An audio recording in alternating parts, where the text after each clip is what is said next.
श्री स्वामी समर्थ.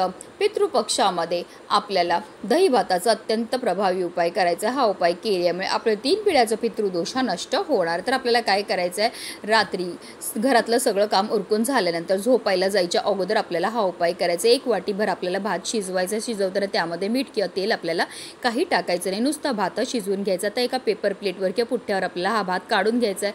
भात थंड झाला की त्यावर आपल्याला 1 चमचाभर दही टाकायचं, थोडेसे काळे तीळ टाकायचे, त्याचबरोबर थोडंसं हळद आणि कुंकू टाकून घ्यायचं आहे. आणि हा दही भात जो आहे तो आपल्या घरामध्येच आपल्याला जिथे आपण दक्षिण दिशेला एक दिवा लावणार तिथे नेऊन ठेवायचं. आपल्या पितरांचं स्मरण करायचं आहे आणि त्यानंतर हा दही भात जो आहे तो आपल्याला आपल्या बाथरूममध्ये आणून ठेवायचं. संपूर्ण रात्रभर तिथेच ठेवायचं. दुसऱ्या दिवशी सकाळी लवकर उठायचं. आंघोळ न करताच हा दही भात जो आहे तो आपल्याला घराच्या बाहेर घेऊन जायचं. तुम्ही एखाद्या झाडाखाली नेऊन ठेवून द्या, जेणेकरून तिथे असणारे पशुपक्षी कीटक हा भात खातील. हे दान केल्यामुळे आपले पित्र आपल्यावर भरभरून प्रसन्न होतात.